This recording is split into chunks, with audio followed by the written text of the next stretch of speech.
Hey, I'm Brandon Keith Avery with Just My Opinion Reviews. How you doing, sir? I'm all right. How are you? Pretty good, pretty good. Very excited to be here, and I want to just thank you for being here and giving me this opportunity to chat with you. I'm glad you're here. Yes, sir. Yes, sir. Well, first I just want to congratulate you on such a great film and just such a great performance.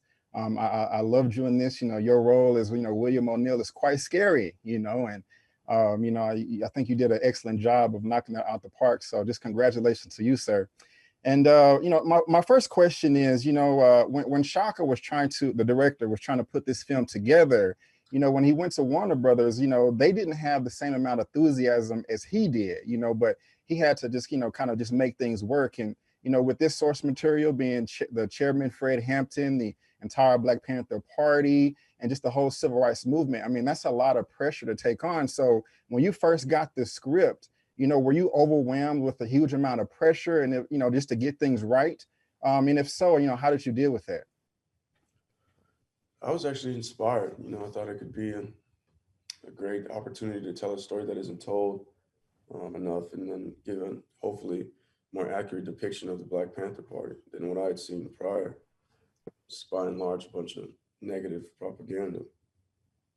I was excited and I was moved by what was on the page and, Fred's speeches. And yeah, I was moved to tears of happiness that a story like this could even be in my awareness. And I wanted to be a part of it, in any way I could be. I feel you, man. I'm glad you did. And if you could just also just kind of talk about like, your relationship with Shaka as he's a director, you're a performer, like, what kind of director is he, to work with? Does he give you creative freedom when you're on set to kind of do your own thing, or is he kind of like the director where, he just wants to go through one or two takes or like 15, 20 takes? And also like, what do you prefer? And I just, if you could just talk about that relationship between you two.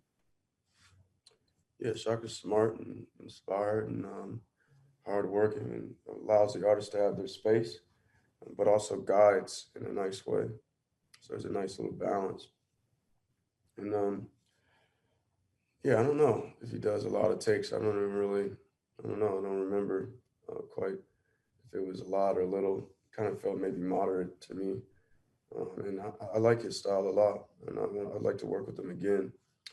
I think it just works for my sort of preparation style and the way that I work. He pays attention to detail. So I found him quite helpful.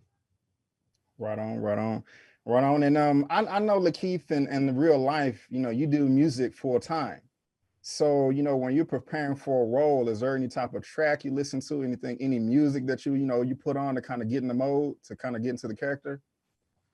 Yeah, yeah, music always helps. For this, I had a 1960s playlist, and I just kept spinning it around, and I kept listening to the interview, Eyes on the Prize, different moments throughout shooting, and yeah, that was quite nice to have in the backdrop. It was helpful. Right on, right on. Okay. 1960s playlist. That's pretty cool. I don't, I don't think I went back that far, with my taste, but I respect this, sir. And something that was interesting to me is when Daniel was taking on the role of Fred. I know he's talked about how he would start smoking so that he could, get the texture of Fred's voice. And when I heard that, I was like, wow, that's quite interesting. So, I want to ask you, have you or did for this role, did you kind of take on anything that was a little bit unorthodox or, not in your wheelhouse to, capture William O'Neill, anything like that? Mm, um, I mean, I always had a badge on me off camera wherever I was going, and usually you'd see me in FBI hats and kind of always just in the garb to remind me of, what the ambitions of the character were and what he wanted to be and emanate. So yeah, I did a lot of that. Um, I'd see cop cars and pretend that I was a police officer, stuff like that, just to, get into the headspace of someone that had those kinds of ambitions. I got you. And my next question is, I know when you first read the script, you was initially blown away. You couldn't you just imagine that, a film like this, was getting made. And when you first read it, you thought that you was possibly going to be playing Fred Hampton. So when you got the news that you was playing William O'Neill, were you just like, whoa, whoa, wait a minute, I can't do this, William O'Neill, he's not that likable, he betrayed the Black Panthers, he betrayed Fred, did you go through anything like that? And if so, like, what brought you back to where he's like, okay, I can do this? Yeah, I felt all those things. I think reading the script several times helped me because I had to read it with a different lens. First, I just read it as a script, then I read it looking at Fred, then I read it looking at William O'Neill. And so, yeah, I think it gave me a little bit more confidence after reading it and like, doing a survey internally. And I realized that, I might be able to offer something to this role that could help tell Fred's story. Okay, okay. And I know you were a bit skeptical in the beginning, but now you say you play O'Neill with confidence, and that's a big transition because you did a great job, but just playing such an unlikable character, that a lot of people despise. So like, during this whole process, what was your transition exactly to where you was like, hey, I don't know if I can do this. Was it just the script, or to where you said, okay, I'm confident in playing this character now. I'm proud. I just kind of want to know how that transition was for you. Well, it was an ongoing conflict. And some of the conflict you see in the performance is a direct translation of the conflict I was going through playing him.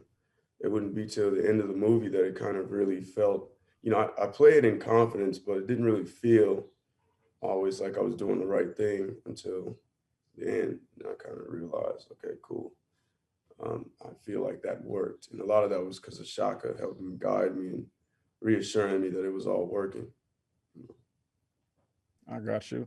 One of my last questions is, there's information out there about William O'Neill, but I don't think most people will know as much information as you would. Someone that has to kind of just dive deep and to get all those details. So is there anything about his character that is redeemable, that you do like, that you're similar to his character at all, or you just like, no, I am completely opposite of this man, and relate to him in no way, shape, or form?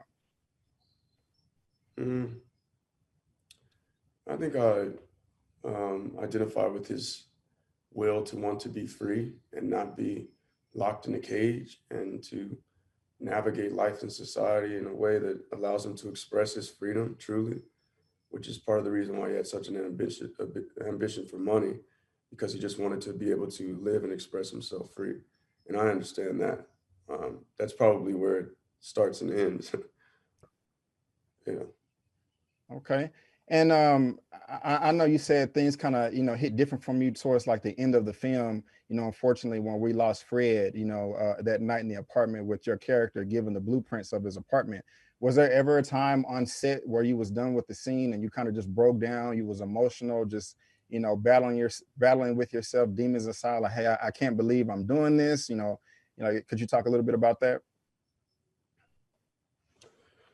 Yeah, the scene where I had to poison Sharon Fred was one that I was really conflicted about. It was just a hard day. You know, it was, yeah, all the tensions were high and it was just emotional. I feel like everyone could feel it. So yeah, after that one, and before it was a very just an emotional day, period. Right on, right on.